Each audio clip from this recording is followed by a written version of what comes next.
Donc, un grand merci à tous d'être là et d'accueillir ce séminaire pour le RAF Auvergne-Rhône-Alpes.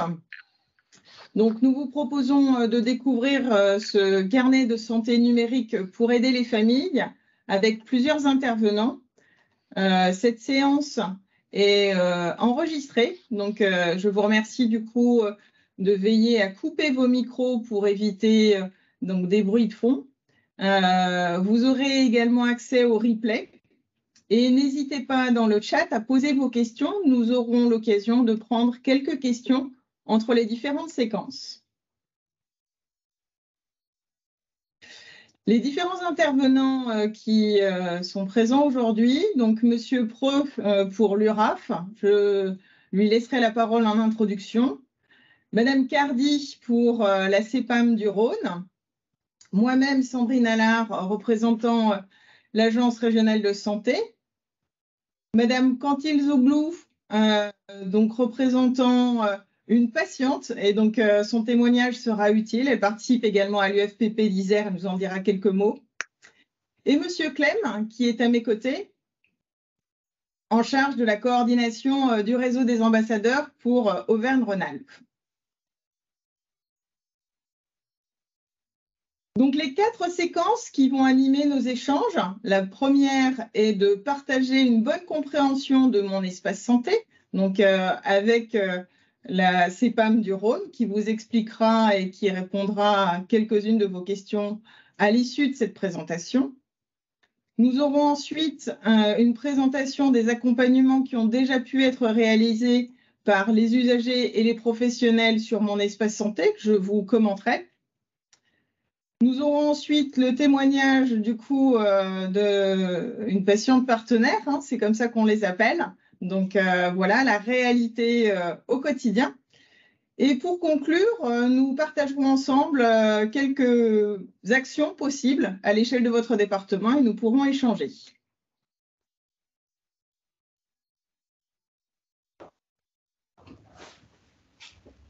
Alors, donc sans plus tarder, donc je passe la parole à Monsieur Preux pour cette introduction.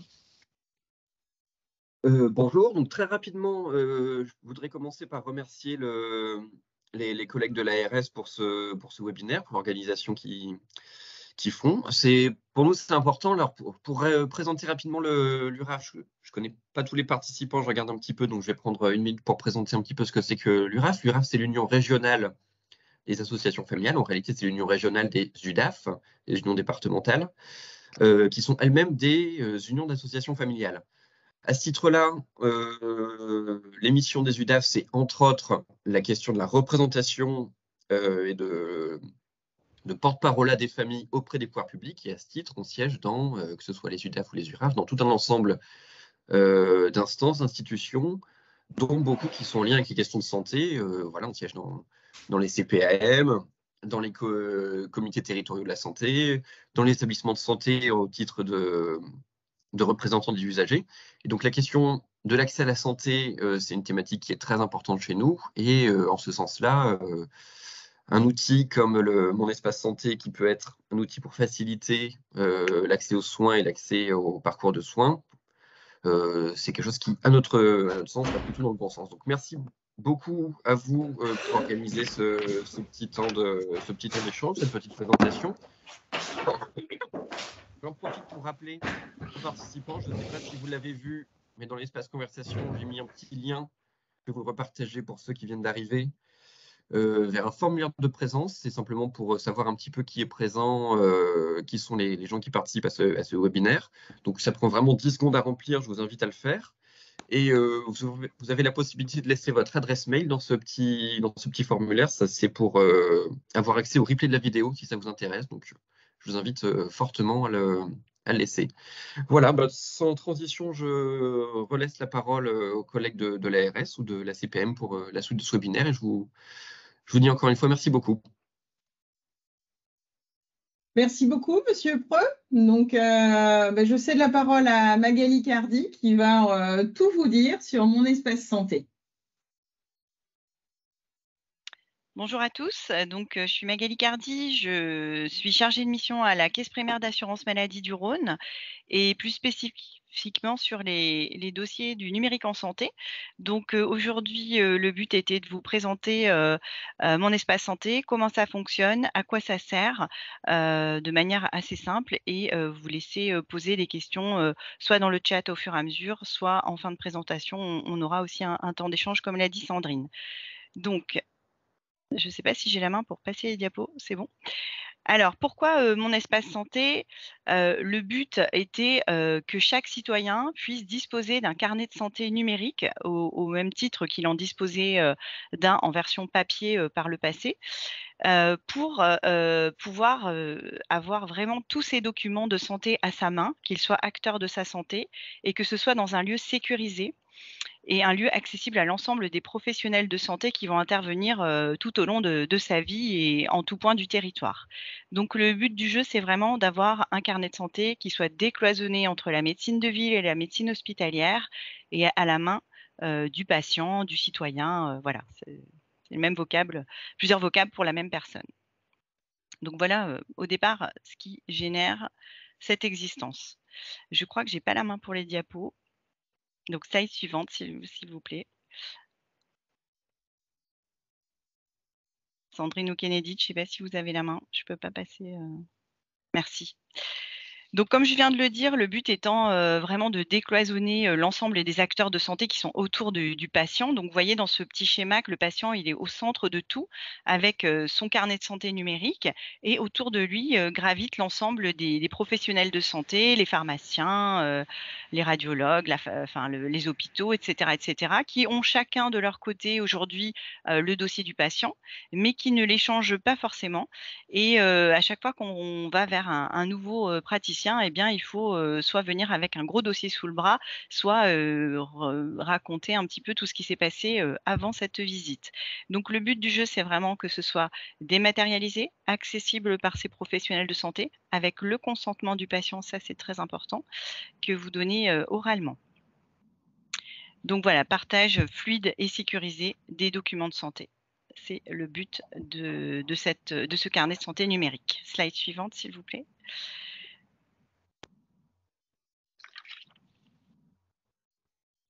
Donc, qu'est-ce qu'il y a dans cet espace santé? Historiquement, il y avait le dossier médical, partagé, qui s'est même appelé auparavant le dossier médical personnel, pour ceux qui l'ont connu. On est dans une continuité, c'est-à-dire que le nom, a changé, hein, le vocable connu du grand public désormais, c'est Mon espace santé. Mais, historiquement, on a gardé la brique du dossier médical qui était, on va dire, l'empilement de dossiers, de documents de santé. Si vous aviez ouvert un DMP par le passé, eh bien, il perdure dans mon espace santé, tout est retrouvé à l'intérieur, hein. L'ensemble des documents que vous aviez sont conservés. Simplement, mon espace santé, c'est quelque chose de plus complet. Ça existe depuis 1 an et en plus de ce dossier médical, a été ajoutée une messagerie de santé sécurisée entre le patient et le professionnel de santé. On le verra, un petit peu plus tard dans la présentation, donc j'en dis pas plus à ce stade. Il y a également, une autre fonctionnalité qui a été ajoutée, qui est le catalogue de services, qui existe à peu près depuis, le mois de novembre l'année dernière. On fera un petit arrêt sur image aussi dans la présentation un peu plus tard de ce que c'est. Et puis un agenda de santé, qui n'existe pas pour le moment, qui est en prévision au 2e semestre 2023 et le but étant que le patient puisse gérer tous ses rendez-vous de santé, dans cet agenda et en un lieu unique. Voilà pour, les 4 briques, qui le composent, sachant que je fais un petit arrêt sur, les briques en rouge. Vous voyez elles sont quand même 2. Il y a le dossier médical, donc je vous disais que c'était, les documents historiques, les comptes rendus de consultation, les comptes rendus, opératoires, voilà, qu'on va ranger, dans cet espace santé est venu s'enrichir, avec un profil médical dans lequel le patient va pouvoir, aller en se rendant sur son espace santé, aller mettre un certain nombre d'éléments qui qu'il souhaite porter à la connaissance des professionnels de santé qu'il rencontrera. J'ai une allergie, par exemple, ben, je souhaite le porter à la connaissance des professionnels, je vais aller l'indiquer. Le patient peut aller enrichir donc cet espace avec du texte libre ou avec des documents que je peux ajouter. Je peux aller indiquer mes antécédents médicaux, mes vaccinations, etc., etc. Tout ce qui me semble important à porter à la connaissance des professionnels de santé pour augmenter mes chances d'être bien pris en charge, d'avoir une bonne coordination des soins. Slide suivante, merci. Alors, le processus de création, comment on a ce carnet de santé numérique, hein, il ne tombe pas du ciel. Donc, précédemment, quand on était à l'ère du dossier médical partagé, donc c'était avant le 1er février 2022, le patient avait une démarche volontaire à faire pour avoir ce carnet de santé numérique, soit en se rendant en pharmacie, soit en accueil des caisses primaires d'assurance maladie, soit sur Internet, et il devait dire « je veux ouvrir mon carnet de santé ». La loi a été inversée depuis l'an dernier avec depuis Mon Espace Santé, où là, c'est une création qui va se faire automatiquement, sauf opposition du patient. C'est-à-dire que le patient a toujours la possibilité de s'opposer à l'ouverture d'un tel outil, hein, ce n'est pas obligatoire, je le précise bien, c'est vraiment un choix du citoyen, du patient, de l'usager, que d'en avoir un, donc il peut s'opposer. En revanche, il peut en souhaiter un, et dans ce cas, il va aller l'activer de manière volontaire aussi. Donc, il va aller créer son identifiant et son mot de passe qui vont lui permettre d'accéder à tout moment à ce carnet de santé, voir ce qui s'y passe, quels documents il y a. Et puis, la troisième solution, c'est de ne rien faire. Je reçois mes codes, mais bon, je passe à autre chose et puis je ne vais pas l'activer. Et dans ce cas, au bout de 6 semaines, ce carnet de santé, j'ai un écho, si vous pouviez couper vos micros, s'il vous plaît. Donc, si je ne fais rien, au bout de 6 semaines, le carnet de santé va s'ouvrir tout seul, par défaut, mais sans que le patient ait pu activer lui-même ses identifiants et ses mots de passe qui vont lui permettre d'y retourner. Donc, c'est un petit peu dommage, mais en tout cas, il existe malgré le patient. Et ce qui va être quand même un bénéfice pour la communauté des professionnels de santé, puisqu'ils vont pouvoir entre eux échanger des documents sur le patient et donner un maximum d'informations pour une bonne prise en charge lorsque on va aller aux urgences ou dans d'autres lieux de soins. Donc voilà, ça c'est très important de bien comprendre comment ça fonctionne, parce que c'est là où vous aurez peut-être des questions de vos adhérents et une partie de pédagogie à faire sur le fait que le carnet de santé, il peut exister malgré nous sans rien faire, mais en revanche, le fait de l'activer va vous donner une vue sur vos données. Vous êtes acteur, vous avez des choix à faire dessus. Je vais vous montrer par la suite dans la présentation lesquels. Et je vais faire un petit arrêt aussi sur cette diapo pour parler de certaines catégories qui sont les adhérents que vous pouvez avoir dans vos différentes associations. Je voulais parler des personnes protégées. C'est vrai que pour les personnes qui sont sous tutelle, par exemple, et qui ne peuvent pas créer ce dossier, cet espace santé, seul le curateur pourra le faire à sa place. Donc, c'est-à-dire que la loi permet au tuteur de pouvoir l'activer pour le nom de la personne placée sous tutelle. Donc ça, c'est vraiment important. Voir également ce qu'il y a dans le jugement de tutelle, parce que est-ce que la tutelle a été, est-ce que les champs de la tutelle portent aussi sur la santé? Ça, c'est important de vous y référer. Et si c'est le cas, vous pouvez tout à fait, avec ou la personne sous tutelle à côté de vous ou pas, hein, activer cet espace santé et avoir les identifiants mots de passe pour la personne que vous gérez. Je fais un petit arrêt aussi sur tout ce qui est famille monoparentale.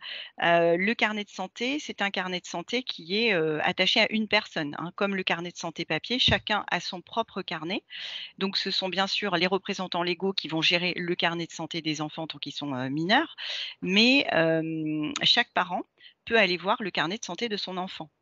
Donc pour les familles séparées, sachez que l'accès peut être fait par chaque parent de son côté. Donc ça, c'est très important aussi de l'avoir en tête. Voilà, c'est un carnet unique pour l'enfant, mais chaque parent peut y accéder. Une autre catégorie qui peut vous intéresser aussi, ce sont tout ce qui concerne les aidants familiaux. Là, aujourd'hui, juridiquement, il n'y a rien qui a été mis en place, mais c'est une réflexion qui est vraiment en cours au niveau de l'Agence du numérique en santé, hein, l'agence gouvernementale, qui prévoit justement que pour ces personnes-là, il y a vraiment une réflexion à mener et des accès qu'il va falloir envisager parce que c'est vraiment une nécessité aujourd'hui dans notre population. Donc aujourd'hui, il n'y a rien d'acté, mais sachez que c'est vraiment quelque chose qui est en pleine réflexion et qui va évoluer au fil du temps. Slide suivante. Alors, une fois que l'usager a activé son carnet de santé, donc il va créer son identifiant et son mot de passe sur le site www.monespacesanté.fr, qu'est-ce qu'il peut faire? L'usager va pouvoir compléter son profil médical, comme je l'ai indiqué tout à l'heure, porter un maximum d'informations à la connaissance des professionnels de santé. Il va pouvoir ajouter des documents. Il va pouvoir recevoir des documents de la part des professionnels de santé. Et lorsque l'on active son espace santé, il y a quelques questions qui sont posées, à savoir, est-ce que vous voulez, excusez-moi, mais j'ai une fenêtre qui s'est mise sur, merci. Il va pouvoir donc échanger avec ses professionnels de santé, être au courant de ce qui s'y passe. Donc, je vais pouvoir activer les notifications, hein. Je vais dire oui, quand il y a un nouveau document, je souhaite être informé. Donc, j'aurai une notification et pouvoir aller consulter le nouveau document qui va être déposé. J'ai, en tant qu'usager, le droit aussi de masquer certains documents à certains professionnels de santé. C'est mon droit. Je n'ai pas de raison particulière, mais c'est ma liberté. Et je peux bloquer aussi certains professionnels de santé pour leur interdire l'accès à mon espace santé. Je change de médecin, je n'ai pas envie que l'ancien médecin continue de voir mes documents, ça me regarde. Eh bien, je peux tout à fait bloquer l'accès à ce médecin. Ça fait partie des libertés du patient. Diapo suivante, s'il vous plaît.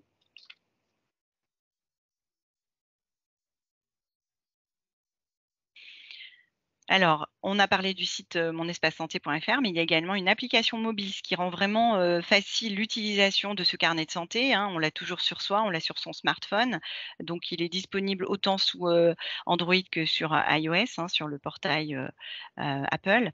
Et donc, là, voilà, on est en rendez-vous chez un praticien. J'ai oublié ma dernière analyse de laboratoire, par exemple. Eh bien, je peux l'afficher en direct dans le cabinet du professionnel de santé. Donc ça, c'est vraiment facilitant. Il y a un mode invité qui existe sur Mon Espace Santé pour les personnes qui nous écoutent aujourd'hui, qui ne l'auraient pas encore activé. Ce mode invité, quand on va sur l'application, il est en haut à droite, là, vous voyez le petit carré rose sur le premier téléphone, eh bien, ça vous permet d'aller le voir en tant que démonstration.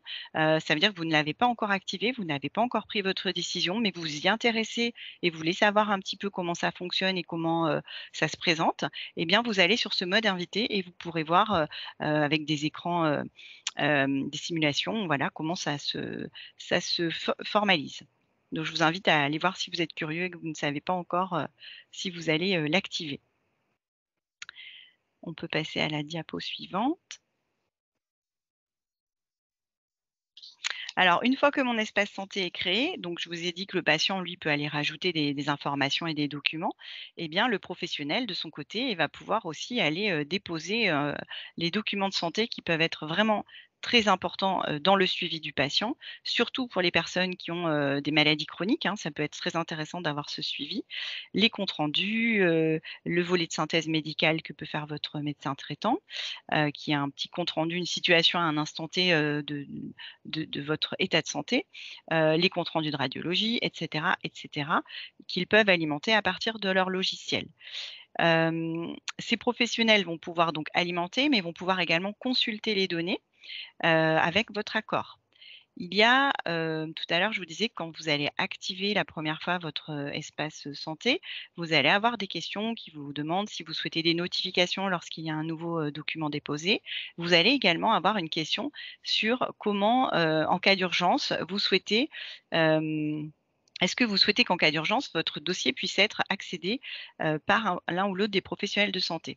Imaginons que vous avez un accident, vous ne pouvez pas vous exprimer, vous êtes inanimé. Eh bien, si au préalable, quand j'ai activé mon espace santé, je souhaite positionner le curseur sur le fait qu'en cas d'urgence, oui, je souhaite que les professionnels de santé pourront accéder à mes infos sans que je puisse m'exprimer. Encore une fois, c'est ma liberté, c'est mon choix. On peut dire non, on peut dire oui. Mais si je dis oui, effectivement, si je ne peux pas donner mon consentement ce jour-là, eh bien, le médecin du SAMU, le médecin des urgences, le médecin des pompiers vont pouvoir accéder à mes données et peut-être se rendre compte, par exemple, que je suis allergique à tel ou tel médicament et éviter qu'on ne me l'administre, ce qui augmentera mes chances voilà, d'être bien pris en charge. Il y a une matrice d'habilitation qui existe, à savoir que l'ensemble des catégories de professionnels de santé peuvent accéder au dossier médical, mais pas forcément sur les mêmes rubriques. Par exemple, les opticiens ont des droits un petit peu plus limités que les médecins, les kinés, les infirmières qui, eux, peuvent voir tout l'ensemble de vos données. On va voir un petit peu lesquelles par la suite. On peut passer à la diapo suivante. Donc voilà comment ça se présente. Là, on est côté professionnel de santé. Donc quand on est dans le carnet de santé, la partie que je vous disais historique, hein, le carnet de santé, l'ancien DMP, eh bien, il y a quand même des petits tiroirs pour pouvoir classer les documents et que ce ne soit pas un fourre-tout. Donc il y a, on va dire, un espace pour les synthèses médicales, un espace pour les traitements avec les ordonnances, un espace pour les analyses, etc., de manière à s'y retrouver. Et tout à l'heure, voilà, je vous disais que certains professionnels n'auraient pas accès à certaines catégories de documents et ça, il y a une matrice d'habilitation, mais ils sont au courant, ils savent, sur quels items ils peuvent aller, consulter les données. Il y a également, donc les petits, tiroirs en orange, voilà, c'est pour ranger les différents documents. En bas à droite, vous avez un espace en bleu foncé qui est votre espace personnel en tant que patient. Tout à l'heure, je vous ai dit que vous pouviez aller renseigner des informations, mettre des documents. Et donc, tout ce que vous aurez été enrichir pourra être consulté à ce niveau-là par le professionnel de santé. Et puis la case en bleu clair au milieu, ce sont les données de remboursement. Alors qu'est-ce que c'est que ça? Donc l'assurance maladie, nous on fait la promotion de mon espace santé parce que c'est un outil, de santé publique, hein, de par la connaissance, de la santé du patient, le décloisonnement entre l'hôpital et la ville, comme je vous l'ai dit. Mais en revanche, autant nous portons ce sujet, autant l'assurance maladie n'a aucun accès, c'est très important de l'avoir en tête, n'a aucun accès à vos données de santé puisque ce sont des données de santé, des données médicales. L'objet, c'est que ces données soient portées à la connaissance des professionnels de santé au sens large, ville ou hôpital. Ils s'identifient d'ailleurs avec une carte de professionnel de santé, comme un peu une carte bleue avec un code PIN. Et donc, l'assurance maladie n'a pas du tout accès à ces informations et à tel point qu'on ne sait même pas quel patient aurait activé ou pas un espace santé. C'est complètement parallèle avec vos remboursements. Enfin, il n'y a pas d'incidence sur les remboursements de soins parce qu'on n'aurait pas activé son espace santé puisque c'est libre. Voilà, c'est vraiment en complément du compte Amélie que vous pouvez connaître par ailleurs qui vous donne des informations administratives et qui vous donne des informations sur vos remboursements de soins. Là, on n'est vraiment pas sur la même chose, on est sur du versant médical. Et donc l'assurance maladie, quand je vous disais, on ne peut pas aller voir les données, même nos médecins conseils, hein, qui n'ont pas un rôle de soin, mais un rôle de contrôle, ne peuvent pas y accéder. En revanche, l'assurance maladie, ce qu'on fait, c'est que nous, on donne des informations, on verse des informations dans ce carnet de santé. On rembourse des soins, on rembourse des hospitalisations, on rembourse des médicaments et tout ça, on va aller le verser, alimenter donc votre carnet de santé, ce qui permettra aux praticiens que vous allez aller voir de savoir que vous avez eu la délivrance de telle ou telle molécule, de tel ou tel médicament sur tel dosage, à telle date et en combien de boîtes le pharmacien a pu vous les délivrer. Et ça peut être intéressant lorsque l'on va en consultation et qu'on ne sait plus trop quel est le nom du médicament qu'on prend. Parfois, ça peut arriver. Eh bien, le médecin, si vous donnez votre accord en disant au docteur, oui, vous pouvez aller voir mon carnet de santé parce que je ne me rappelle plus le nom du médicament que je prends en ce moment, eh bien, il pourra aller dans ces données de remboursement versées par l'assurance maladie et savoir quel est le traitement que vous prenez. Voilà comment on contribue à tout ça, mais on ne voit pas ce qu'il y a dedans. On peut passer à la diapo suivante. Côté usager, voilà ce qu'on voit quand on va sur la partie carnet de santé. C'est exactement la même chose, hein, c'est rangé dans des petits items selon quel document on cherche. Et puis, il y a la synthèse de mon profil médical en rose en bas que vous voyez, qui est par rapport au profil médical que j'aurais été enrichir. 12 items sont prévus, les maladies, les traitements, les hospitalisations que j'ai pu subir par le passé, les antécédents familiaux, les allergies, etc., que j'aurais été compléter. Tout ça va être sous forme de synthèse et c'est là que je peux aller enrichir et déposer des documents. Donc voilà, côté patient, comment ça se présente concrètement. On peut passer à la diapo suivante.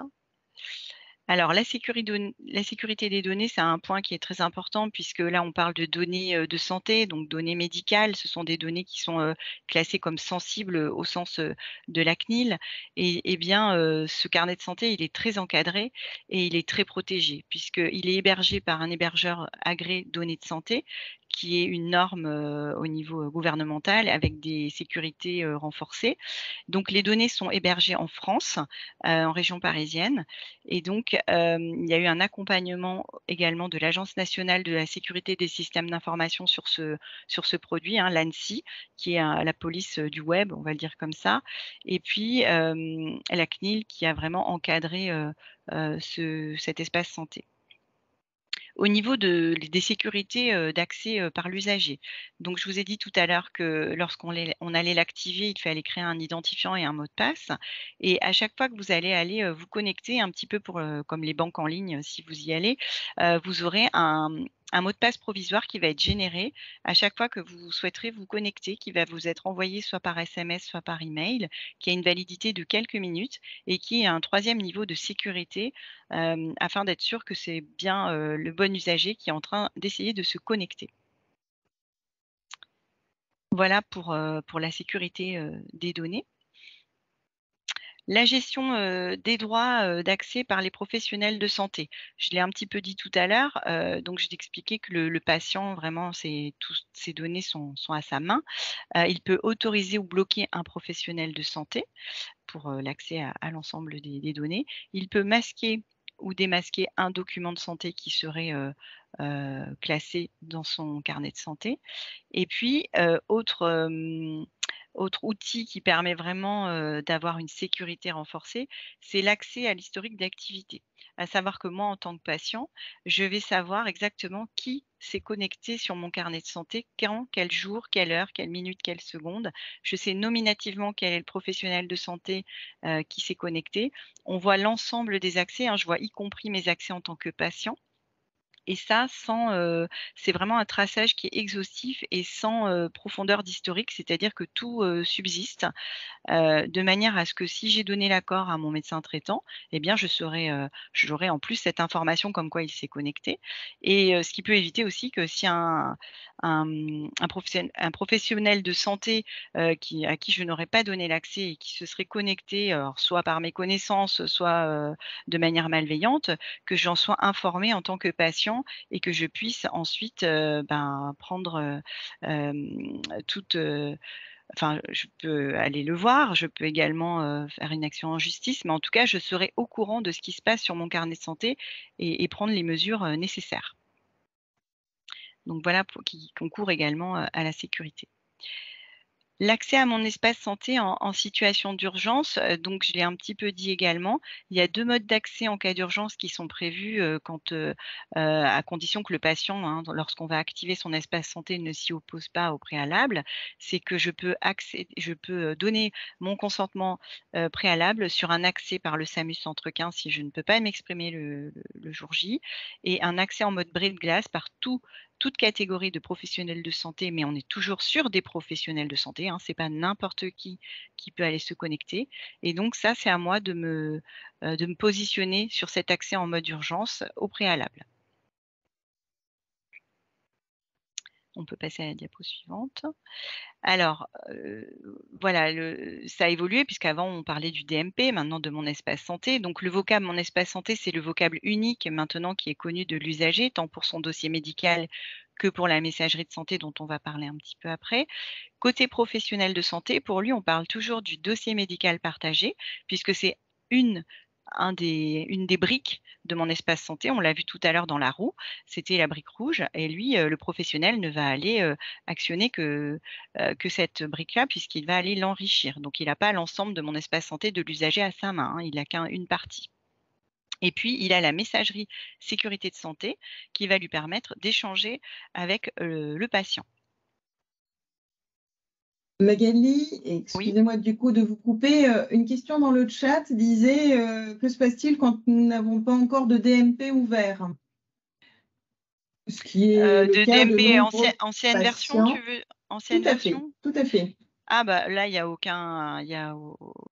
a pas de conséquences, puisqu'on peut très bien démarrer dès aujourd'hui en se disant: «Bah tiens, je vais m'intéresser au sujet maintenant que j'ai un peu plus compris, je vais aller activer aujourd'hui mon espace santé», sur le site monespacesanté.fr. Et puis, je vais, alors l'assurance maladie, on va envoyer les codes d'activation l'an dernier, mais si vous les avez perdus ou pas reçus, ce n'est pas du tout un problème, puisqu'aujourd'hui, en y allant sur le site, vous pouvez générer ce mot de passe d'activation et faire les démarches, continuer à faire les démarches. Ça prend 5 minutes. Il vous faut uniquement votre carte vitale sous les yeux, avec votre numéro de sécu qui est dessus et le numéro de série sur la carte vitale qu'on va vous demander également. Et vous allez pouvoir activer en quelques minutes. Donc, vous n'avez pas de DMP avant, bah, ce n'est pas un souci. Vous démarrez maintenant avec mon espace santé. Et puis, encore une fois, quand on active, hein, qu'on est activé à l'époque du DMP ou de mon espace santé, on arrive sur une page blanche. C'est-à-dire qu'il n'y a pas d'historique dedans, hein. On démarre avec un carnet de santé vide.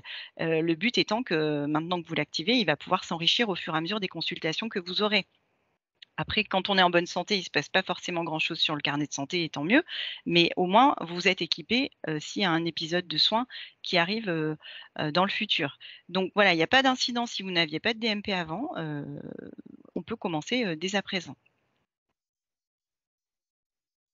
Très bien, merci pour cette réponse. On peut passer à la diapo suivante du coup. Alors, un petit focus sur la messagerie de santé. Donc, je vous disais tout à l'heure que ça, c'est nouveau et ça a été enrichi avec mon espace santé. Ça n'existait pas précédemment quand on était sous l'ère du DMP stricto sensu. Et cette messagerie de santé, à quoi ça sert?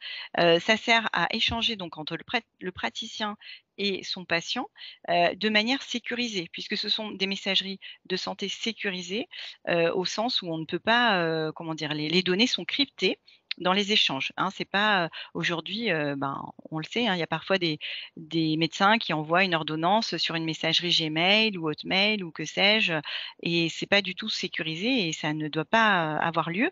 Et donc là, le but du jeu, c'est qu'il y ait la possibilité d'un échange, mais de manière sécurisée.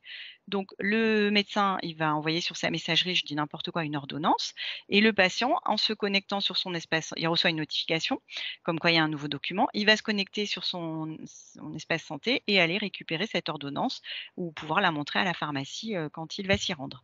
Et également la transférer à la pharmacie si besoin.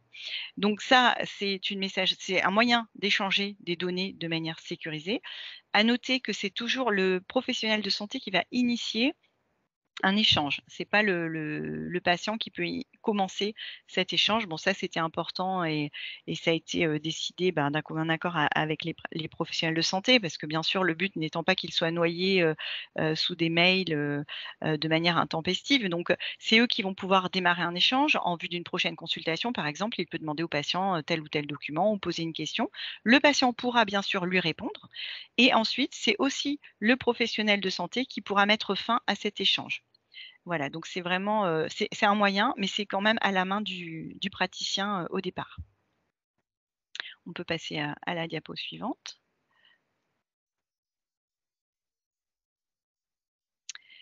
Donc le catalogue de services, c'est aussi une des nouveautés, une des nouvelles fonctionnalités, qui existent avec mon espace santé. Qu'est-ce que c'est, que ce catalogue de services? En fait, c'est à la main du patient, encore une fois, hein. Là, le professionnel de santé ne va pas aller du tout dans cette partie-là des fonctionnalités de mon espace santé. C'est facultatif, c'est-à-dire que c'est libre. Le patient peut aller ou pas dans ce catalogue de services qui sont des applications, qui ont été, référencées par l'Agence du numérique en santé et qui sont liées à la santé peu ou prou. Je vous donne des exemples. Par exemple, il y a un lien vers le site Tabac Info Service, il y a le lien vers le compte Amélie. qui est effectivement plus administratif, mais qui a un lien avec votre santé aussi. Il y a des portails des hôpitaux aussi, comme MyHCL, pour ceux qui connaissent, MyCLB, ou d'autres établissements de santé qui ont souhaité, alors, enfin, les exemples que j'ai donnés ne sont pas encore référencés, mais c'était pour donner un exemple de portail d'établissements de santé qui existent. Certains sont déjà référencés, dans lesquels on peut aujourd'hui, par exemple, payer une facture, prendre un rendez-vous avec un professionnel, etc. Et donc, une fois que ce portail est référencé, bah, vous avez un lien au travers ce catalogue de services et vous pouvez l'utiliser. On peut passer à la diapo suivante. Donc, pour finir cette présentation sur les fonctionnalités, avant qu'on passe à la suite, je voulais vous donner quelques chiffres pour vous dire un petit peu où nous en étions aujourd'hui après un an d'existence de cet espace santé.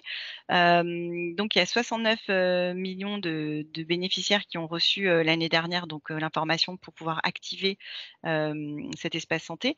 Et donc, je vous disais tout à l'heure qu'on pouvait tout à fait s'y opposer. Il y a moins de 2% des personnes qui se sont opposées.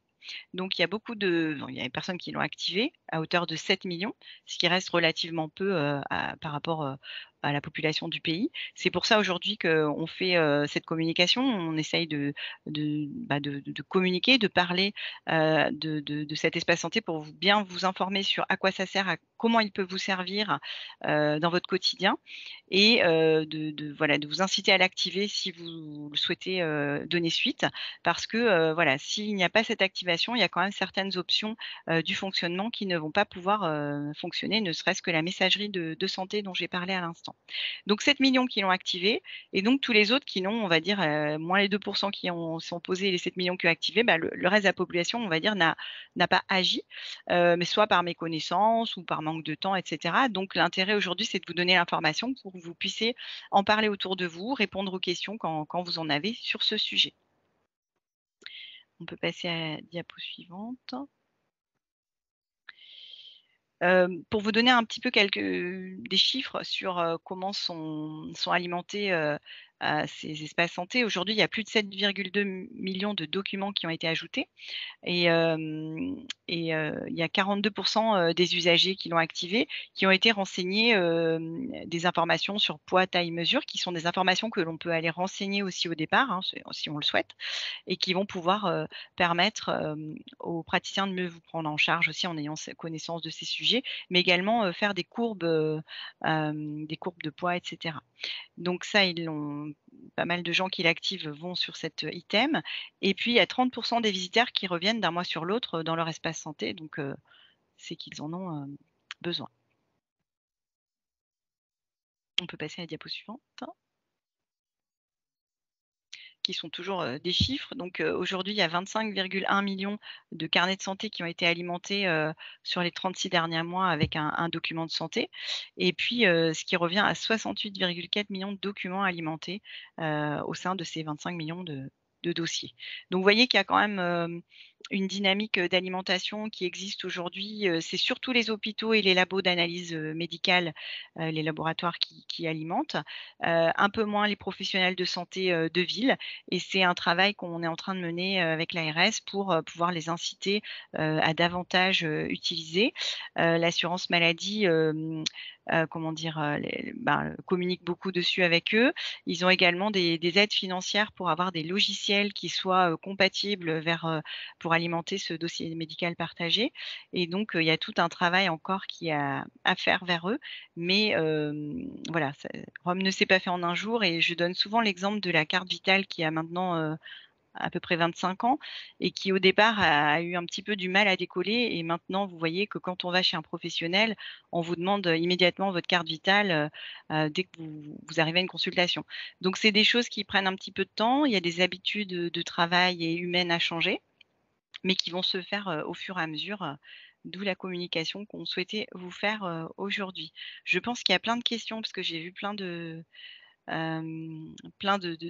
mots dans le chat, donc j'ai pas eu le temps de lire en même temps. Donc Sandrine, si tu veux, si tu as eu le temps de voir un petit peu les questions, je veux bien que...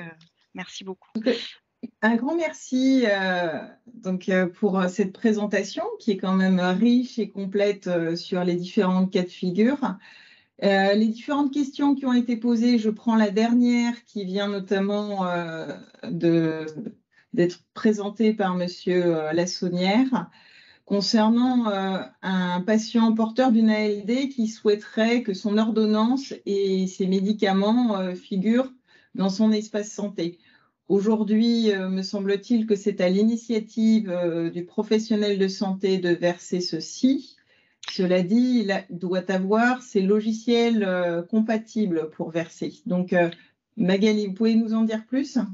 Alors, je vais faire une distinction entre l'hôpital et la médecine de ville, puisqu'à l'hôpital, c'est beaucoup plus avancé, on va dire. Les logiciels et comment dire, les paramètres automatiques ont été un petit peu mis depuis quelques mois déjà. Je vous donne l'exemple des hospices civils de Lyon qui alimentent de manière automatique, dès lors que le patient a un espace santé qui est ouvert, ils vont pouvoir déposer une ordonnance, un compte rendu opératoire.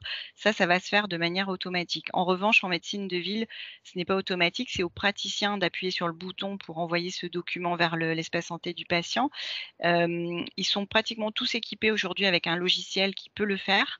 Après, c'est encore une fois, comme je le disais, un problème de temps qui nous est opposé par certains et un problème on va dire d'habitude, peut-être qui n'est pas encore pris en main. Néanmoins, le patient peut tout à fait, lors d'une consultation, demander au médecin de déposer cette ordonnance en plus sur son espace santé, en plus de lui donner papier. Hein. Voilà, ça c'est toujours possible.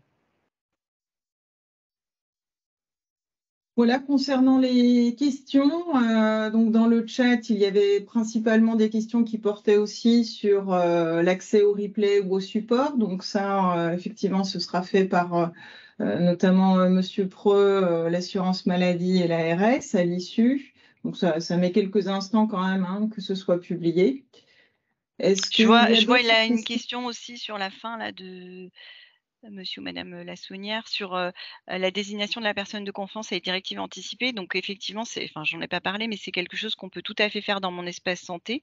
Aller indiquer ces directives anticipées, hein, c'est texte libre. Le patient peut donner ces informations-là sur ce qu'il souhaite. Et puis désigner la personne de confiance aussi, ça fait partie des fonctionnalités de mon espace santé. Tout à fait. Donc c'est possible, ça fonctionne.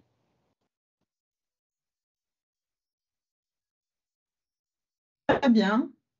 Ben, un grand merci et je vous propose de passer à la séquence suivante, ce qui n'empêchera pas de continuer sur les autres questions-réponses. Donc, la séquence suivante concerne l'accompagnement aujourd'hui déjà réalisé auprès des patients et des professionnels de santé. Donc, je prends la parole sur ce point-là. Tout simplement, on fait bien la distinction. Aujourd'hui, cette communication qui est faite institutionnelle, donc auprès des associations, auprès de tous les usagers, avec la communication grand public qu'il y a pu avoir, et tout le chantier de travail et de modernisation qui se fait auprès de vos professionnels de santé. Alors, quelques éléments de contexte sur les travaux qui sont conduits, puisque mon espace santé se développe principalement à l'hôpital jusqu'à présent, avec aujourd'hui plusieurs parcours. Hein. Vous représentez les familles, que ce soit sur des parcours de grossesse, d'accompagnement de santé mentale, de dialyse, sur des patients âgés ou des patients atteints de cancer ou d'insuffisance cardiaque ou en situation d'obésité. Pour toutes ces situations-là, nous avons eu dans notre région 7 établissements qui se sont donné l'objectif de verser pour leur patientèle les informations clés dans le dossier médical et d'autre part d'échanger aussi de manière sécurisée avec le professionnel de santé et le patient, donc sur des cas bien particuliers, via cette messagerie sécurisée de santé. Donc, pour vous citer les quelques exemples, hein, sur l'hospitalisation, il y a eu le CHU de Grenoble et le centre hospitalier Alpes-Léman. Il y a également le centre Saint-Joseph-Saint-Luc, la clinique Natessia et la clinique de l'Ouest lyonnais, qui ont été précurseurs. Et d'autres parcours ont été accompagnés, notamment sur le centre Jean Perrin pour le suivi du cancer et l'AqueDuc, grand témoin également, pour le parcours dialyse, donc avec ces nombreuses structures de dialyse.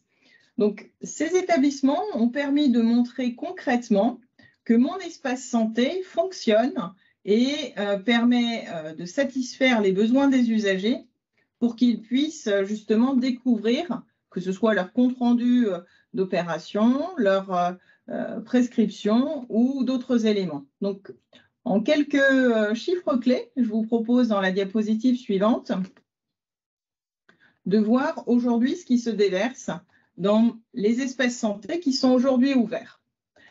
Donc, comme vous l'indiquait Madame Cardy, les différentes personnes qui peuvent alimenter mon espace santé, ce sont les laboratoires. Donc là, en effet, je pense que toute personne a pu notamment découvrir son attestation de dépistage anti-Covid. Il y a également d'autres comptes rendus d'examen laboratoire qui se peuplent naturellement. Puisque ce sont les premiers établissements qui ont pu moderniser leur système d'alimentation. Vous pourrez, si vous êtes sur une hospitalisation de courte durée ou d'accompagnement longue, découvrir également les comptes rendus d'hospitalisation et les lettres de sortie, qui sont des documents très utiles pour les médecins de ville qui accompagnent. Les centres d'imagerie sont également des acteurs qui alimentent notamment sur les échographies, sur des suivis de fractures, où on peut découvrir justement l'ensemble de ces données et dans leur format brut pour que tout professionnel qui puisse y accéder puisse justement avoir son interprétation et un bon accompagnement.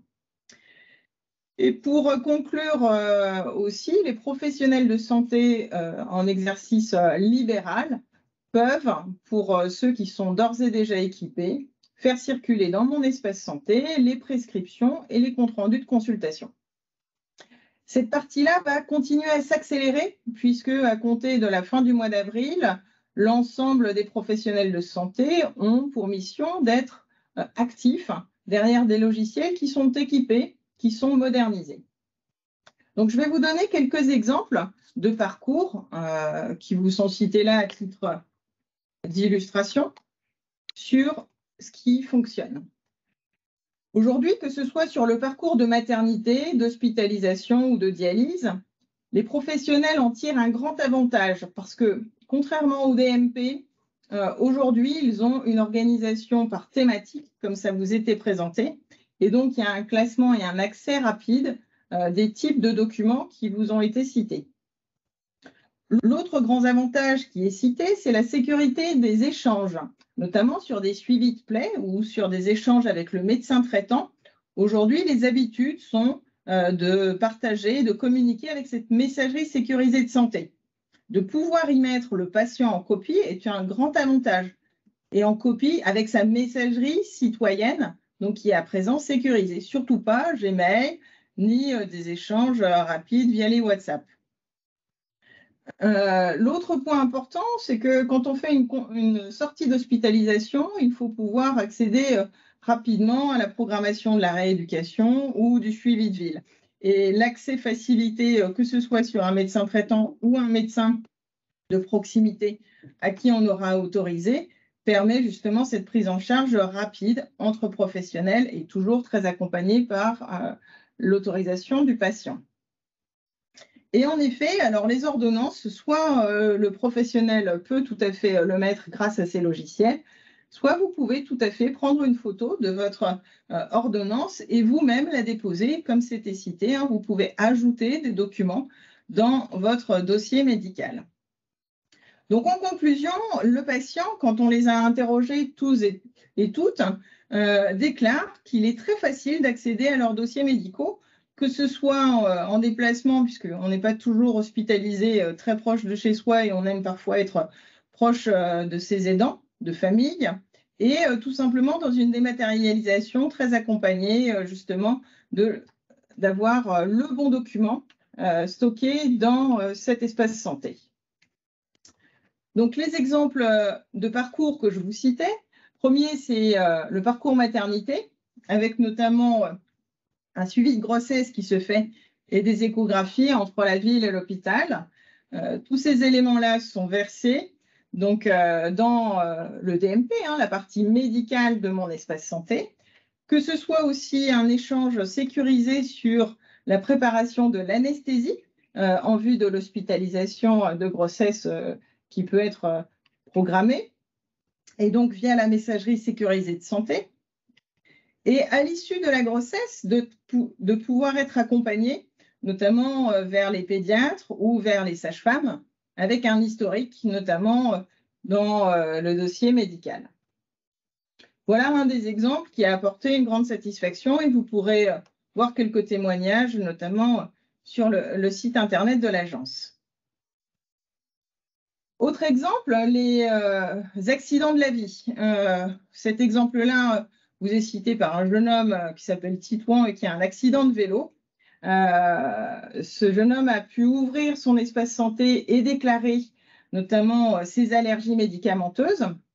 Lorsque les urgentistes le prennent en charge, dans la fonction brise-glace qu'il a pu autoriser, les urgentistes voient quelles sont les allergies auxquelles il est confronté et peuvent faciliter sa prise en charge. Durant son hospitalisation, l'ensemble des documents se peuplent dans le dossier médical et à l'issue de sa sortie, pour sa convalescence, il peut être bien accompagné par le professionnel de ville et donc du coup la rééducation. Voilà un autre exemple simple sur ce parcours-là.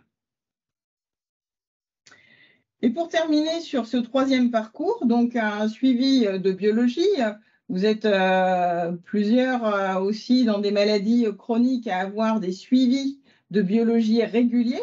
Et comme je vous le citais en introduction, les laboratoires sont aujourd'hui très automatisés pour fournir, pas uniquement sur leur plateforme sécurisée, puisqu'ils ont pris cette habitude-là, mais de vous le verser de manière automatique dans votre dossier médical pour que vous en ayez connaissance et que les professionnels que vous avez autorisés en aient également connaissance. Dans le cas qui vous est cité, notamment quand vous êtes en déplacement, donc dans un lieu de villégiature qui est proche de vos aidants de famille, par exemple, et qu'il vous arrive un souci de santé, l'ensemble des professionnels de santé qui peuvent vous accompagner peuvent accéder justement, avec votre autorisation, à cet historique des bilans de laboratoire, puisque du coup, pour certains, on a une pochette avec l'ensemble des résultats de biologie chez soi, et quand on n'est pas chez soi, on n'a pas les documents. Et là, en effet, ça permet d'être bien pris en charge, puisque l'accès à cet historique en sera grandement facilité, et la prise en charge pourra être faite par un autre médecin que le médecin traitant si c'est nécessaire. Donc voilà ce troisième exemple qui permet aussi de montrer qu'en tout point, il y a une historisation et il y a un parcours qui est facilité par le professionnel et aussi le bénéfice de l'usager. Pour vous donner une information, donc aussi bien l'assurance maladie que l'Agence régionale de santé travaillent activement à accompagner les professionnels de santé, que ce soit dans des webinaires.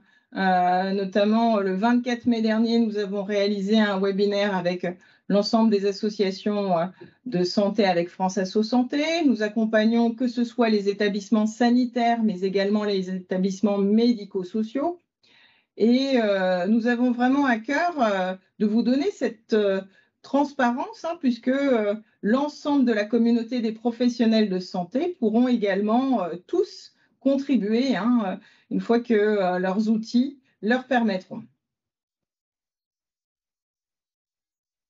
Donc, nous parlons d'ambassadeurs, puisque les ambassadeurs sont les personnes qui savent bien en parler, qui savent faire connaître mon espace santé dans ses bénéfices autour d'eux. Nous avons deux grands témoins de la santé sur le parcours maternité, qui est présenté sur notre site, ainsi également que sur le parcours psychiatrie, pour pouvoir aider justement les personnes ayant des troubles psychiques à être bien pris en charge, aussi bien dans les hospitalisations de jour que dans les professionnels de santé de ville. Voilà, j'en ai terminé pour vous donner cette présentation. Est-ce qu'il y a des questions dans le chat ?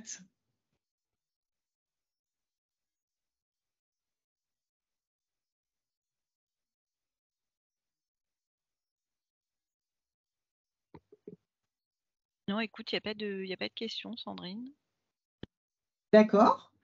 Ben, écoutez, je laisse donc la place à notre autre grand témoin donc dans son quotidien.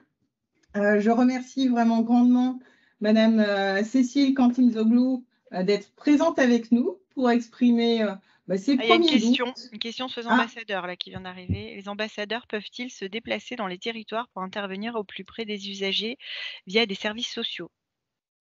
Oui, nous allons en effet parler des ambassadeurs, de leur champ d'action dans la dernière partie avec Monsieur Clem. Et en effet, ce sont des personnes qui sont présentes dans les territoires, alors plus ou moins réparties. On le verra tout à l'heure. Merci.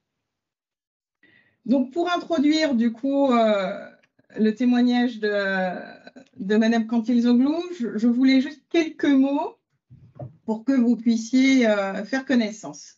À vous la parole. C'est pour moi la parole, c'est ça? Bonjour à tous. Vous pouvez m'appeler Cécile, c'est plus simple. Mon nom est compliqué, j'en ai conscience. Donc, n'hésitez pas, si vous avez des questions, vous souhaitez vous adresser à moi, vous m'appelez par mon prénom, c'est beaucoup plus simple. J'ai 46 ans. Je suis donc patiente partenaire. Je vais vous expliquer un peu plus de quoi il retourne. Et puis surtout, je suis une malade chronique et en plus, je multiplie les maladies chroniques. Donc, autant vous dire que j'ai un dossier médical qui est particulièrement épais. Et pour moi, typiquement, mon espace santé, c'est une révolution. Alors, je vous explique rapidement ce que je fais en tant que patiente partenaire. En fait, depuis très longtemps, j'ai forcément évolué, j'ai cheminé dans un parcours de santé compliqué, avec un parcours de santé qui m'amène aujourd'hui à une invalidité, une perte de ma mobilité. Je circule en fauteuil roulant, je souffre beaucoup. Voilà, mais j'ai cheminé progressivement dans ce qu'on appelle, alors on parle beaucoup de résilience, alors je ne sais pas si c'est de la résilience, en tout cas voilà, je vis très bien avec mes maladies et puis j'ai eu envie de pouvoir accompagner d'autres patients qui pouvaient avoir des parcours similaires, mais pas que, mais en tout cas les aider à cheminer à leur tour parce que finalement moi j'ai beaucoup été toute seule, donc je me suis dit qu'en montant j'aurais bien aimé avoir de l'aide, donc aujourd'hui j'ai envie d'aider les autres patients et c'est la raison pour laquelle je me suis formée pour devenir donc patiente partenaire avec l'association de l'Union francophone des patients partenaires qui est située donc à Mélan, donc on va dire à Grenoble, pour ne pas dire Grenoble, c'est plus simple.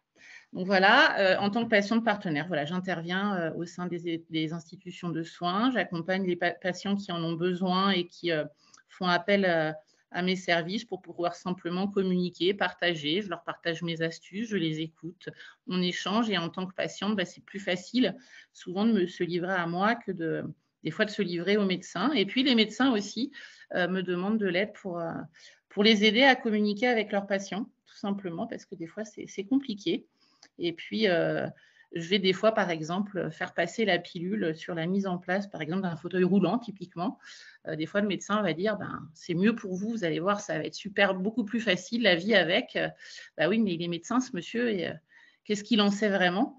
Alors, quand moi, j'arrive avec mon fauteuil roulant et que je leur explique tous les bénéfices que j'en retire, je peux les accompagner, les aider. Donc voilà, c'était pour vous présenter un petit peu, grosso modo, je fais beaucoup de choses en tant que patiente partenaire. Donc au sein de l'association UFPP, donc l'Union francophone des patients partenaires, je suis également formatrice puisqu'on a plusieurs formations à différents niveaux qui commencent par un MOOC. Après, on a une formation niveau 1 pour devenir patient ressources et puis on a également une formation, un diplôme universitaire qui est dispensé avec la fac de médecine Paris-Créteil, l'UPEC. Voilà, et puis voilà, je suis chargée de l'animation, des relations, et je suis également responsable d'une antenne de l'association CED in France, puisque, entre autres de mes maladies, j'ai le syndrome des lers dans l'os. Donc voilà, si c'est un sujet qui vous intéresse, je pourrais vous en parler plus après. Alors, concernant mon espace santé, pour moi, j'étais déjà utilisatrice du DMP. En tout cas, j'avais fait la démarche auprès de ma pharmacie pour accéder au DMP. Et puis, avec un usage qui était, finalement, je n'avais pas vraiment accès, quoi. Je ne savais pas trop comment l'utiliser. Bon, ça n'a pas eu vraiment de sens pleinement pour moi. Et puis est arrivé mon espace santé en 2022. Donc, comme tout le monde, j'ai vu les messages qui sont passés en publicitaire, entre guillemets, sur mon espace santé. Je m'y suis intéressée. Et puis d'emblée, j'ai eu quand même quelques doutes. Mes premiers doutes concernant la protection des données, typiquement. J'avais entendu, comme tout un chacun, parler de ces sites qui sont craqués, même des institutions hospitalières, etc. Donc, je n'étais pas forcément hyper rassurée. Mais bon, voilà, j'avais besoin de lever ces doutes. Et puis, j'avais un autre problème aussi, c'est que dans mon parcours de soins, j'ai été souvent confrontée, tristement, à la maltraitance médicale avec des médecins qui m'ont vraiment clairement maltraitée. Et je n'avais pas forcément envie que ces médecins puissent avoir accès à mes données de santé. Donc, voilà, c'était mes doutes principaux. Puis, j'ai questionné d'autres patients partenaires avec qui je travaille et je leur ai posé la question également pour savoir un petit peu ce qu'ils en pensaient. Et grosso modo, c'est ce qui ressort tout le temps. La difficulté, c'est comment mes données vont être protégées et effectivement, qui va avoir accès, qui peut regarder, qui peut ne pas regarder, etc. Donc, en l'occurrence, on vous a déjà répondu, je pense, à ces questions et on m'y avait répondu à moi également. Et effectivement, ce que je trouve particulièrement génial, c'est le fait qu'il y ait ce code qui est émis à chaque fois que je me connecte sur mon espace santé. Il y a toujours une vérification qui est faite pour s'assurer que c'est bien moi qui accède et personne d'autre. Donc, ça, c'est vraiment génial. Après, concernant l'utilisation, moi, je trouve déjà une chose qui est très importante, c'est que je suis active dans le fait de le nourrir, mon espace santé. Et une chose qui est, je pense, primordiale aujourd'hui dans notre système de santé actuel, c'est que les patients deviennent un petit peu acteurs et ne subissent pas exclusivement leur prise en charge au niveau de leurs soins. On a des droits en tant que patient, on a des devoirs aussi, ça c'est important, mais dans nos droits, entre autres, on a le droit de discuter, de ne pas être d'accord, de pouvoir s'informer, de pouvoir échanger avec son médecin. Et je trouve que de pouvoir alimenter son espace santé, c'est déjà l'opportunité de se pencher pleinement sur ce sujet, de pouvoir communiquer plus facilement après avec nos professionnels de santé. Donc ça, c'est un aspect important pour moi. Et puis, donc voilà, en effet, de ne plus avoir à me déplacer avec mon dossier médical. Alors ça, c'est juste extraordinaire parce que moi, j'ai un classeur, vous savez, les gros classeurs format administratif, super épais. Alors ça, c'est mon dossier médical. Puis alors après, j'ai encore une pochette énorme où je mets tous mes clichés parce que à coup d'IRM, de scanner, de tout ce que vous voulez, j'en ai une palanquée comme ça. Et le fait est que comme j'ai beaucoup de médecins qui me suivent, dans différents domaines.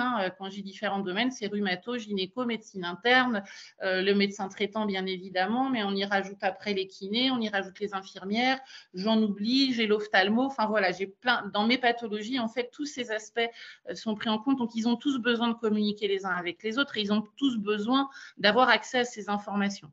Donc autant vous dire que, qui plus est, donc comme je me déplace en fauteuil électrique, j'ai déjà une main de prise par mon joystick et puis il me reste plus qu'une main et quand j'ai suffisamment de force, c'est pas trop lourd. Bref, j'arrive à me déplacer avec mon classeur, mais j'avoue que c'est pas ce qu'il y a de plus facile. Donc clairement, mon espace santé, c'est aussi cet aspect-là qui est très très important. Et puis voilà. Puis alors en termes d'utilisation, je dirais que déjà il est très simple, il est fluide. Au niveau de l'utilisation, moi j'ai l'application sur mon téléphone, c'est vraiment super facile à utiliser. Vous rentrez toutes les informations que vous souhaitez communiquer et je dirais que je peux, allez, moi j'y retourne, on va dire en moyenne à peu près une fois toutes les 3 semaines, un mois. À chaque fois que je vais voir mon médecin, je vais repréciser les informations. Je vais par exemple, si j'ai un nouveau traitement qui m'est donné, je vais pouvoir enregistrer ce nouveau traitement, le dosage, etc. Ce qui est très important aussi, c'est cet aspect espace libre de communication, puisque ça vous permet typiquement de préciser toutes vos particularités. Alors, on parlait tout à l'heure d'allergies, etc. C'est des critères qui reviennent régulièrement. Mais moi, par exemple, je suis résistante aux anesthésies locales. mais complètement résistante. Et puis en plus, aux anesthésies générales, autant vous dire que je me réveille avant la fin.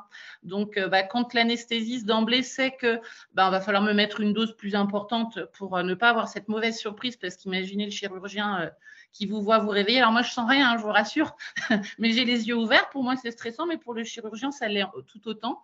Donc, voilà, ça lui évite des déconvenus. Bon, c'est un exemple, hein, mais il peut y en avoir plein d'autres. Voilà, ça, c'est super important. Et puis, il y a monsieur Lassonnière ou madame Lassonnière qui a dit tout à l'heure une chose que je trouve très, très importante, et même si ce n'est pas forcément évident d'en parler, on n'est jamais à l'abri qu'il nous arrive quelque chose. Là, ce soir, je sors de chez moi, je traverse la rue, je me fais percuter par une voiture. Et la fin de vie, alors, est-ce qu'on n'aurait pas le droit d'en parler quand même? Et on a cet espace qui nous est réservé pour indiquer nos dernières directives. En tout cas, ce qu'on veut et surtout ce qu'on ne veut pas. Et vraiment, je vous encourage à le faire. Et puis, le dernier aspect, puis je terminerai là-dessus, et c'est super important également, c'est que toutes les données que vous allez vous communiquer dans votre espace santé, vous pouvez les modifier. Donc ça, c'est super important. Parce qu'à un moment donné, vous pouvez vous dire, finalement, j'ai plus tel ou tel traitement. Déjà, je ne le prends plus, mais vous pouvez dire, finalement, j'ai changé d'avis. Typiquement, j'ai désigné telle personne comme personne de confiance, et puis finalement, je souhaite changer cette personne de confiance. Je voudrais que tel médecin ne puisse pas ou plus voir mes documents, et puis finalement, tout compte fait, ça serait peut-être quand même utile qu'ils puissent les voir, etc., etc. Donc ça, c'est vraiment essentiel et très, très important. Un aspect vraiment indispensable à mes yeux. Voilà, tout ce que je peux vous dire. Merci beaucoup.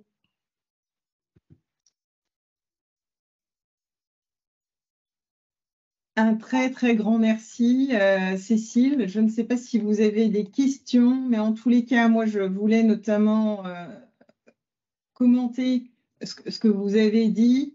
Je pense que vous avez activé votre espace santé et vous avez dépassé votre moment d'hésitation. Et ça, c'est tout à fait normal, comme tout usager, de révéler ces moments d'hésitation. Ces doutes ont été aussi bien accompagnés et levés par la communauté des professionnels de santé qui vous a entouré, et ça, c'est très important. Et puis aujourd'hui, dans le témoignage que vous nous faites, les bénéfices sont réels et sont extrêmement concrets. Notamment, vous avez dit, je ne suis pas dépossédée de mes données de santé, je les ai à présent maîtrisées. Et effectivement, quand on est en train de se déplacer, qu'on a un volume important et un historique de données qui doit être analysé de manière précise et toujours très accompagné sur des accidents de la vie possibles, vraiment, je pense que c'est d'être rassuré, de se donner une chance supplémentaire, d'être bien pris en charge. Voilà. Et je me permets juste une remarque, quelque chose que j'ai oublié de préciser, que je trouve importante aussi, c'est que lorsqu'on est face au médecin, souvent on est un peu stressé, on est un peu inquiet, on peut oublier de lui communiquer des informations. Si on a consulté un premier médecin et qu'on revient avec ses résultats voir son médecin traitant, des fois on oublie. On peut oublier les choses. Alors que finalement, vous sortez de cette consultation avec votre spécialiste, vous avez noté toutes les informations que vous souhaitiez voir apparaître dans mon espace santé et vous pouvez après communiquer directement avec le médecin traitant et ne rien omettre.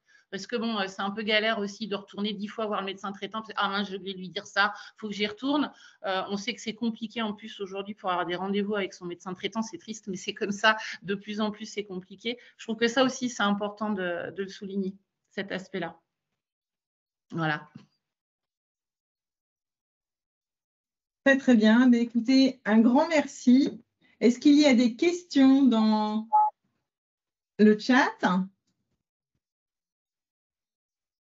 Pas de questions. Mais écoutez, je vous propose d'entamer notre dernière séquence et donc de parler justement des actions.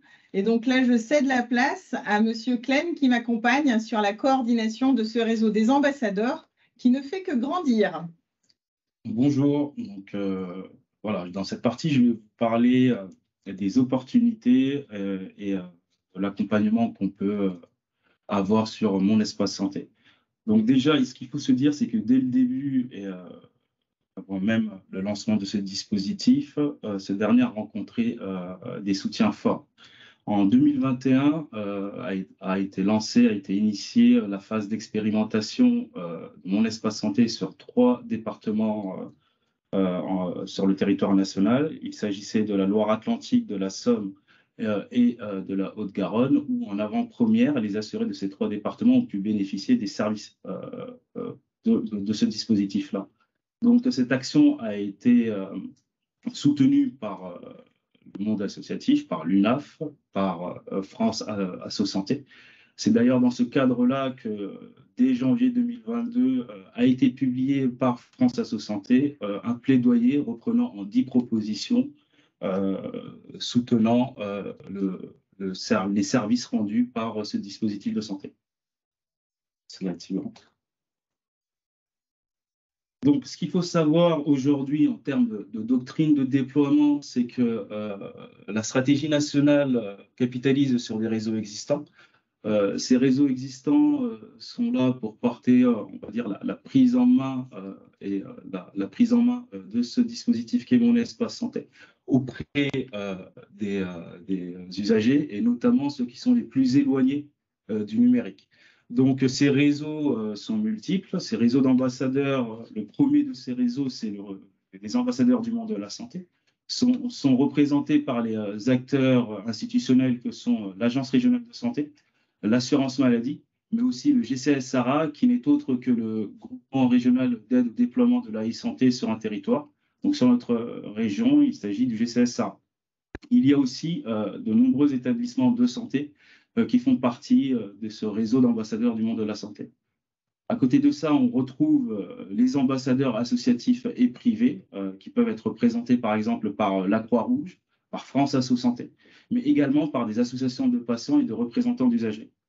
Enfin, intervient le réseau des ambassadeurs de l'inclusion numérique, qui peut être représenté par les structures France Service, qui sont dans l'aide à la démarche, qui viennent assister l'usager dans ses tâches quotidiennes, comme par exemple répondre à des soucis administratifs, donc c'est vraiment une aide, tels que les conseillers numériques qui, eux, vont faire de l'animation d'ateliers, qui vont porter l'information, qui vont former l'usager sur diverses thématiques. Et enfin, on peut retrouver aussi des réseaux structurés tels les réseaux Emmaüs Connect qui vont venir compléter ce réseau d'ambassadeurs. Donc, ces réseaux aujourd'hui ont pour vocation de présenter Mon Espace Santé aux citoyens au travers, par exemple, des ateliers de présentation et de prise en main, mais aussi de répondre aux interrogations, aux questionnements que toute personne pourrait se poser par rapport à ce dispositif-là. Et enfin, il s'agit d'informer, de porter l'information, de servir de relais d'information à travers la distribution de flyers et la diffusion de différents médias.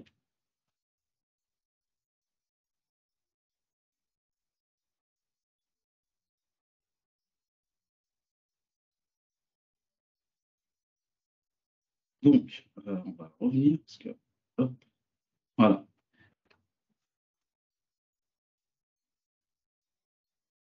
Alors, qu'est-ce qu'un ambassadeur? Un ambassadeur, je vous dirais que c'est vous, c'est nous. Un ambassadeur, c'est une personne qui sait communiquer, qui sait parler, qui sait témoigner des bénéfices de Mon Espace Santé. C'est une personne qui sait informer, qui sait voilà, expliquer à son entourage ce qu'est Mon Espace Santé. C'est une personne qui saura présenter ce dispositif, qui saura en parler auprès des publics accompagnés au sein des structures. Et enfin, c'est une personne qui va savoir accompagner les publics, c'est-à-dire dans l'activation et la prise en main du compte personnel Mon Espace Santé.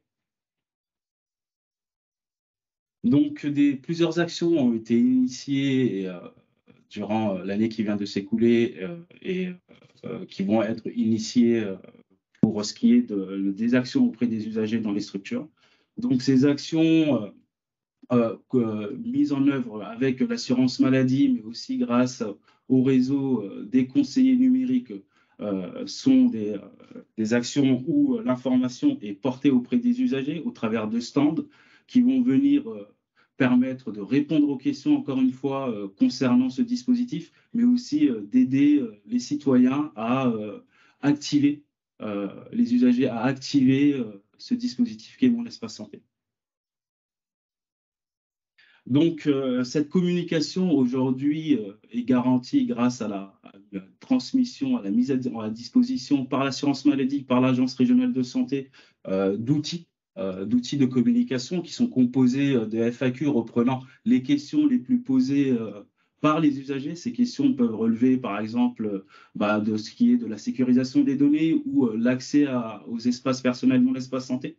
Des affiches sont également mises à disposition ainsi que des flyers, mais aussi des vidéos tutoriels très courtes sur un format compris entre 2 et 5 minutes où seront justement repris les différentes informations concernant sur, par exemple, comment activer son espace ou comment gérer son profil ou celui de ses enfants.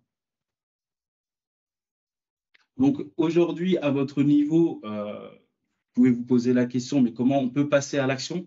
Donc, au sein de vos structures, vous pouvez par exemple identifier une personne référente sur le sujet qui saura communiquer, qui sera informée et sensibilisée sur les bénéfices que peut apporter mon espace santé. Cette communication pourra par exemple être opérée grâce aux éléments de communication dont nous avons passé en revue sur la slide précédente. Et enfin, cette personne pourra être en mesure de tenir des ateliers concernant des thématiques concernant l'activation des espaces personnels Mon Espace Santé. Ces ateliers-là pourront être menés grâce à un kit d'animation d'ateliers qui est en train d'être développé au sein de l'Agence régionale de santé, qui pourra par la suite vous être transmis pour pouvoir justement mener à bien ces ateliers, tout en sachant, bien entendu, que l'Agence régionale de santé, que l'assurance maladie ont aussi un rôle de support que vous pouvez mobiliser en termes de communication, en termes d'aide à la préparation de ces ateliers. Pour ce faire, vous avez, comme vous pouvez le voir, une adresse mail contact qui est ARS-ARA, Mon Espace Santé, ambassadeur, sur laquelle vous pouvez nous joindre ou pour pouvoir nous expliquer ou nous demander notre appui. Si cela, à côté de ça, sachez qu'il existe aussi des structures d'appui telles que les structures France Service qui pourront venir vous appuyer ou vers lesquelles vous pourrez vous tourner pour appuyer à l'activation de Mon Espace Santé ou les conseillers numériques qui sont aussi des ressources qui peuvent être mobiles et qui peuvent venir servir d'appui pour l'organisation de certains événements.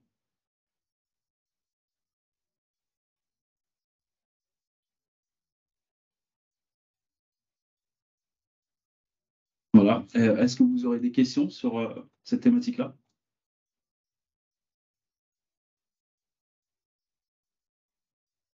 Alors, comme vous l'avez compris, Mon Espace Santé, c'est un service public offert aux usagers de la santé. Donc, en effet, c'est quelque chose qui, aujourd'hui, a besoin de grandir en notoriété auprès de l'ensemble de vos adhérents, de vos unions départementales. Et ça, c'est vraiment important que ce premier niveau de communication puisse être relayé. On est à votre disposition avec un échange de proximité grâce à Monsieur Preux pour bien identifier vos besoins. Ce relais d'information, s'il se fait auprès d'une lettre d'information que vous avez départementale, des actions ponctuelles qu'on pourrait réaliser. Et en effet, ce que vous disiez, Monsieur Clem, c'est qu'aujourd'hui, déjà, tous ceux qui portent l'ensemble du bouquet de services publics, donc les maisons France Service, sont déjà acculturés à accompagner l'ouverture, comme ils le font aujourd'hui, sur les impôts, sur le service de la santé auprès de l'ouverture d'un compte Amélie.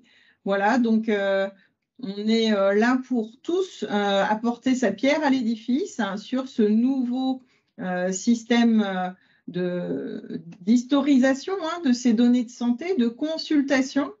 Et donc, ce que je vous propose, c'est si vous avez des questions en particulier, n'hésitez pas à les faire remonter par Monsieur Preux ou à nous partager vos éléments au travers de cette adresse générique derrière laquelle nous sommes.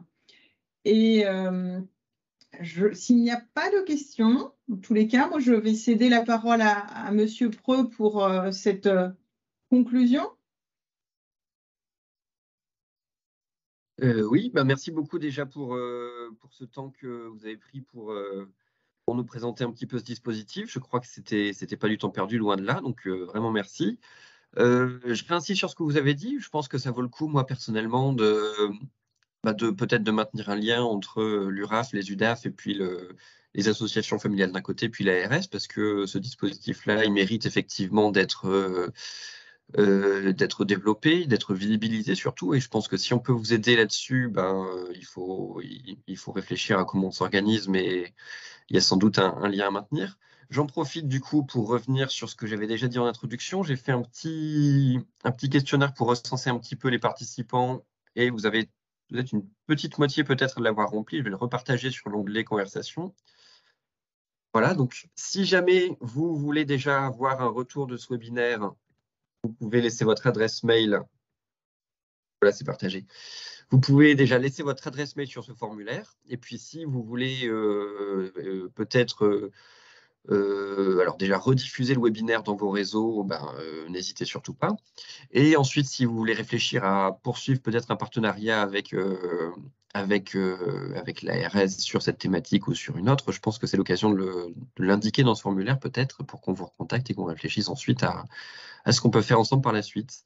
Voilà, donc encore une fois, merci aux intervenants, merci aux participants. Et puis voilà, je crois que je vous invite dès que vous l'aurez reçu, à rediffuser le replay de ce webinaire dans vos réseaux respectifs.